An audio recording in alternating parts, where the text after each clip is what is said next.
Hello! Oh, can I even fit in here? Let's see. A long time no see. Welcome to Leenasday Knitting Corner.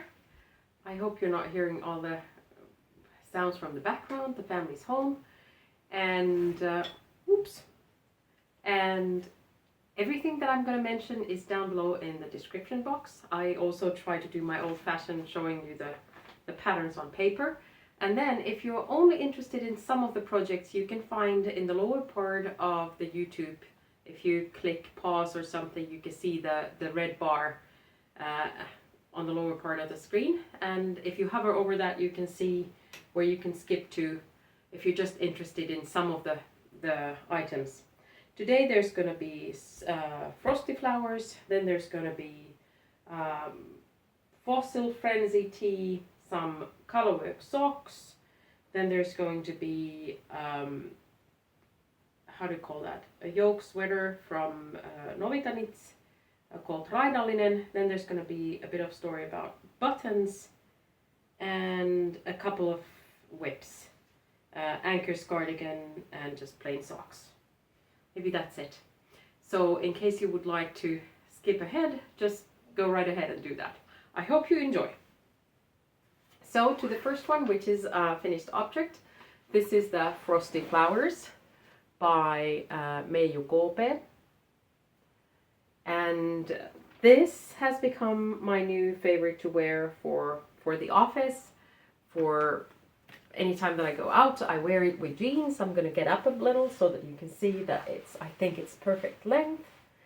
And I think it fits perfect from the top. I did this 2 times, so I started first with a bigger size and maybe a different size needles. Everything is in my Ravelry page in case somebody is interested in details.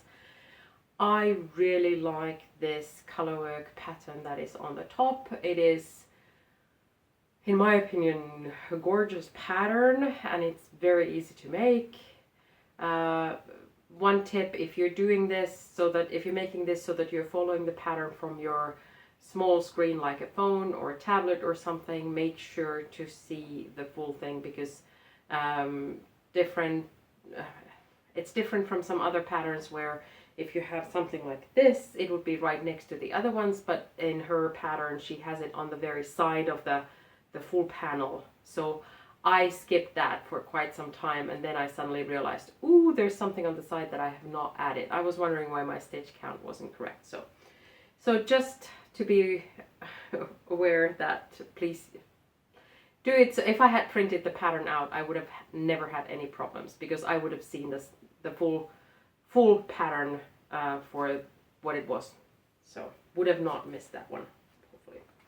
And the yarn is Finnish lamb wool, 70% Finnish lamb wool and 30% tencel. It's Vuonue Pentti, which is one of my favorite yarns, and it still smells a bit like, well, I can't smell anything now, but it smells a bit like lamb, I know, and it's really nice. Highly recommended pattern. Once you get through the yoke, it's just plain knitting and really just something that I can wear every day. I'm wondering, I have not knit anything out of the Pentti, which is dyed. These are undyed. These are just the colors of the lamb. So I don't know, maybe try something like that next. Okay, then onwards. Next one. This is my most recent whip. This is Raidallinen. I'll show you the pattern in a bit, or from the book. And I goofed up in the color work. I took this with me to our winter vacation a couple months ago, and it's different from here. But I don't know what I was doing, and I decided not to rip it back. I just kind of went with it, and so it's a bit different than in the actual pattern.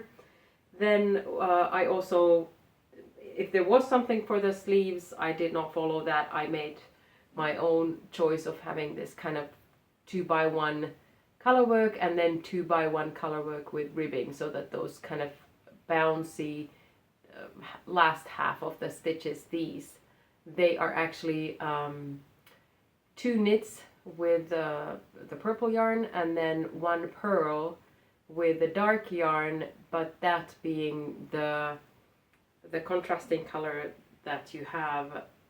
How do you call it? Yarn. Yeah, somebody's screaming at the screen. How do you call it when the other color is supposed to come out more, so that you keep it on your left? That's how I did it, so that it's kind of actually totally just kind of making it even more visible from there. And then just maybe 5 rows of stockinette, so that it rolls up. And then for the hemline, I just did, everything is different, so for the hemline I just did twisted ribbing, and I think it suits it okay. And I've been wearing it already. It was just this kind of, I want to start something so that I have something mindless with thick needles with me when we travel, and that was perfect for it. Okay, let me show you the what that is. It is from this book that Novita has out for their Colorwork yoke knits, and I don't actually know if they have it in English too. But of course, knitting is knitting no matter what language. So basically, if you know how to make a Colorwork sweater, you want to just get the patterns for a specific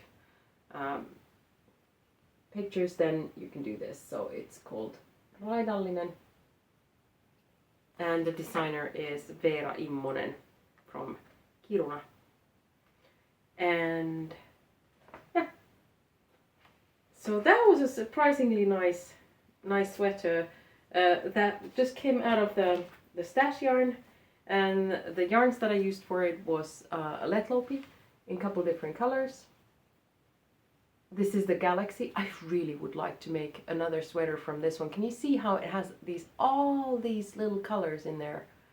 And I would really like to make a sweater that would be kind of mainly black, but with some of that, I don't know if it's petrol or what is it, but something like that, kind of just a pop-up up here would be nice. And then I did not have the pink that I wanted for it in my stash from Letlopi.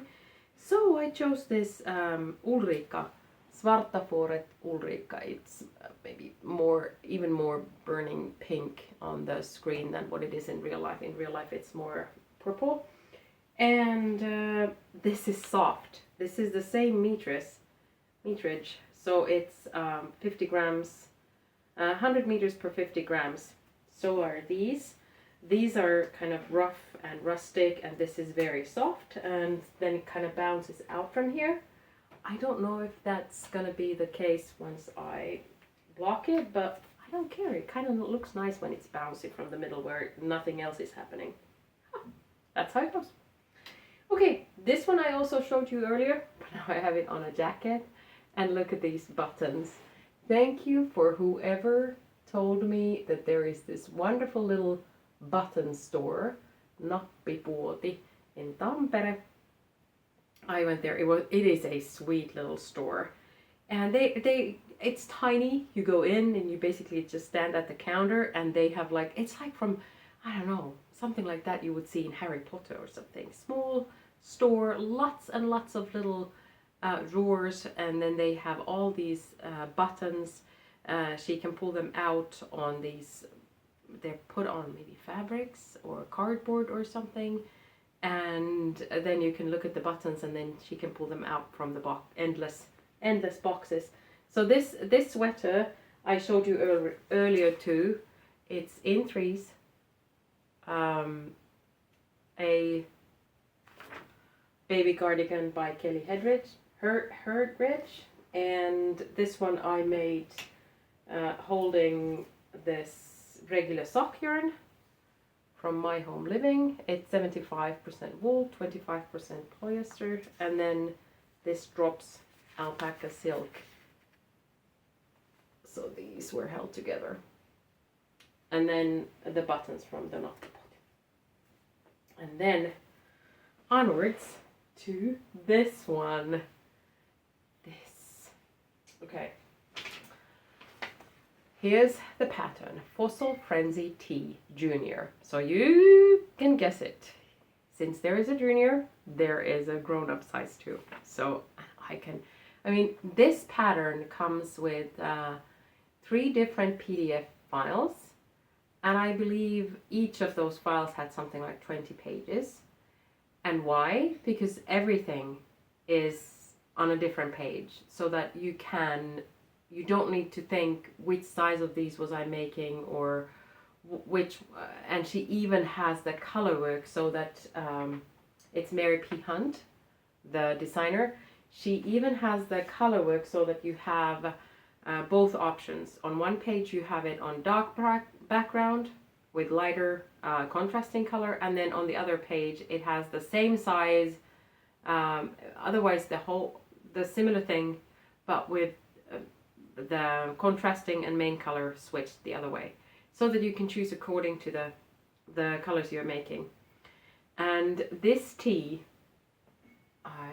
seriously, when I saw this, there's a couple of things that I had to wait for.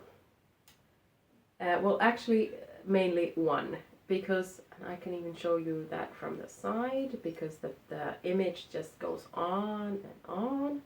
So then there's something on that side, and then there's another lizard on this side. Lizard, dinosaur. What are they? Well, I guess they were like lizards of that time. And so what I wanted was, I wanted these images to look like they were in the wild. And for that, I needed a perfect background color. One of the Finnish Instagram friends, Seija P, was visiting a yarn store, and she had been just, taking pictures of the yarn store shelves, and suddenly I was like, there, I can see that color is right there. That will be the background color.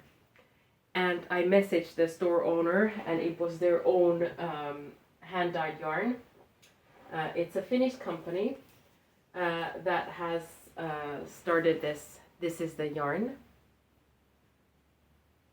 Skeined up. I don't have it anymore in the hanks because I've been using this quite a bit. Here is the information about the yarn itself. So Termari. They now have an online store, and you can see the details about the yarn. So it's 70% blue-based Leicester wool, and then 30% nylon. And it's their BFL sock. I first started this with 6 to 8 year size, and it is amazing how tight in the pattern it warns you also about this, so it's all fair. The gauge is 32 stitches and 40 rows per 10 centimeters. 32 and 40. Now that's either really light yarn, like even light fingering for me to make something like that, and a small needle. I have been trying, and no matter what I do, the tightest that I get is 28 stitches, so I'm off from 32 stitches quite a bit, and then 36 rows, which is off from 40 or 42 rows quite a bit. So this was my first try, and I realized that for a 5-year-old that I'm sending it to, it is way too big. But then I'm not sure if this fits anymore. I think this might be too small. So what I'm going to do is I'm going to still send it to my sister, Hella, in Denmark, to her son, Sebastian. And if it is too small, I am not going to frog back this one, which is quite a bit bigger. And if this one is too small, then I will, once she lets me know how that goes, then I will make the other one for Sebastian as a bigger one. It really is quite a bit bigger. So let's see how that goes. But really, if you like color work, and you've done some color work, because this is the most difficult color work that I've ever done, because there are quite long stretches of no color work. So for example, on the top where the first dinosaur starts, there are long stretches of no color at all. Or somewhere else, there may be really long stretches of no color work. So, which is always a bit difficult to hide that yarn on the back. I don't do the ladder, is it ladder technique, on the back side. I remember trying it once. It did not work out for me. I know, maybe I should just sit down and try and do it. For the first one, for the bigger one, I did the color work with just Novita Nalle, which I have apparently bought on sale. Black Novita Nalle, which is basic sock yarn here. It's for 260 meters per 100 grams, 75% wool and 25% polyamide. But that felt a bit scratchy and a bit too thick maybe for the color work. So I changed and I did the color work with a much thinner yarn. So this one was the one that I used for the one that is now ready. So this is Isager Alpaca 2. And that is, oh sorry, my fingernails are all red. It is 50% alpaca, 50% wool, and it has 250 meters per 50 grams. So it's basically half the thickness of the other one. So it's light fingering, 500 meters per 100 grams. For this one, I've only used one skein plus something for one of the sleeves, so 103 grams of the main color, and only something like 25 grams of the contrasting color. Did I tell you something else? Okay, I'll put some metrage on the other ones, like this one and that one. I can put them on the screen later. And then these socks. These are Colorwork socks that I made for a young lady in the family who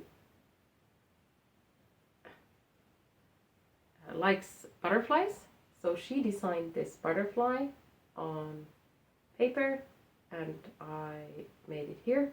And then these kind of maybe icicles or something, and the penguins are from a sock pattern, and I can add a picture here because that sock pattern is gorgeous. That is called We Love Winter, and it's a free pattern online on a page. You can again see from the pattern because it counts for the. You can see from the pattern how much there are stitches per one row or something, and you can totally make it even though it's in Finnish, but you can get the idea. Merja Ojanperä has designed this. We Love Winter. It's a gorgeous sock. That sock. So that I highly recommend. And then just, you know, these colors. Jade, who gets the socks, chose herself.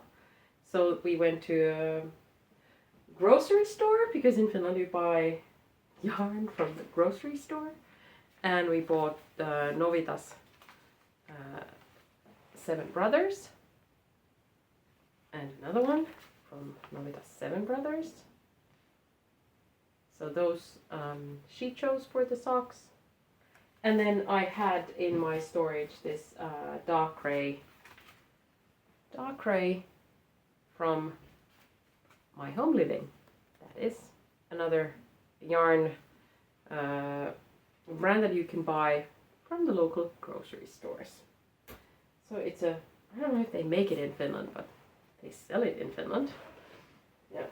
Okay, so that was that. what else? Okay, those are the finished objects. And then what is on the needles now is, and I enjoy this one. Everybody has been making the Ankers, pullover, Ankers, something. But I had this started from the yarn, because I have had this Bio-Shetland wool. I don't know if that shows it to you. Bio-Shetland wool by BC Garn. It's 100% pure organic wool, and it has 280 meters per 50 grams. So it's light fingering. So what is that? 560? No. Yeah, it is. 560 meters per 100 grams. And I have one old pullover that I made, one of my first sweaters. What did I make? The Cumulus. From this one, I did it with a different, no, it's not Cumulus, it's something else. Secret something. Secret V-neck, secret something. Anyhow, I made that from this yarn, and I did something weird with the collar because of my own design, not because of how it was in the pattern for that one. And I've been wanting to make another sweater because I still have plenty of this yarn, and I love this yarn. It's so light. This is the first skein. I just changed into the second skein, which means this is now 50 grams. And what I've decided is, in the Anker's cardigan, you make these panels, these kind of stripes with a panel. You make 5 or 6 of them, and then you continue with the stockinette. I have 1, 2, 3, 4, 5, 6, 7, 8, 9, 10 of them. So I have at least 3 or 4 more. And now I'm going into the stockinette. Why? I looked at some of the pictures from Ravelry for people who've made this. And I feel like if the pattern goes here, and then it starts with a light yarn, it starts with stockinette, and it kind of shows everything of my boobs. The kind of just stockinette right there, where I don't want it to be showing everything, all the details of my boobs. So I like to make it so that it's this pattern from the top, these continued a little longer. So I even divided for the sleeves. And yeah, somebody might wonder how to do that, because in the pattern, of course, it's a paid for pattern. So in the pattern, it would not continue the increases in these sections, but it would rather tell them in the stockinette part. I just kind of counted how much for me, for my size, I would need to have increases, and made the increases in the way that they had been done to the earlier parts, and added them to the next parts. Does that make any sense? I don't know. But by the time I got it to the separation of the sleeves, then I was done with the increases, and then I just continued with that similar pattern for the couple more segments. Yeah, see the number of stitch markers. Why do I do that? Because then there is an X amount of rows between buttonholes, and I like to add the buttonholes there and remember that. So once I have the buttonholes there, then I can always then again use these every other row, so that I know where to add my next one, and I don't need to keep counting the rows. It's weird, but that's how I roll. Okay, and then what else is on my needles is something that I really wanted to show you, because I don't know if you can see, I have this wonderful little dark pair of socks that is just totally plain and totally thin and dark, and I wear those these socks every day in shoes. When I go, I mean, at home I wear thicker socks, but when I have to wear shoes, I wear these thin socks in my shoes. And I realized that this kind of cargo oil color is really something that it's almost black but not quite. It's really dark gray, and with I'm whipping up another pair of socks from these, so I can carry this with me. It's a very light project to carry with you. And then a little bit of stitches here and there, and suddenly I have another pair of wearable everyday socks for myself. Okay, what else? I really wanted to thank other podcasters. There have been quite a few. Oh, then I was supposed to say about this tip too. Sorry, interrupting. Do you know how some people, they say that they are looking for, they need to buy those needle stoppers to put them on. I nowadays use these cables that you can buy, for example, from the Knitting Barber. I use these cables. I leave them, I put my work, if it's in the middle of the row, I put it on these cables, and that travels with me. And I even sometimes just cut like a 5 centimeter piece of the cable, put it in my little tin, and then when if I'm in the middle of something, I can just put that little cable piece on at the needle tips, and that holds it together. What was I going to say? Okay, yeah. Thank you to all podcasters. I've been watching so many podcasts. There are, thank goodness, there are so many in this world. And if you know of good podcasts, I think I'm again at the point where I've watched everything from the last month or so. So please recommend down below for everybody, all of us to watch your recommendations on podcasts. So that will be wonderful, because I feel like there cannot be too many knitting podcasts, and I love to watch them all. Okay, I hope you're having a wonderful springtime. I hope we're all going towards more light and more energy and all of that, and hopefully I'll see you soon here on the same channel. Okay, bye bye, happy knitting.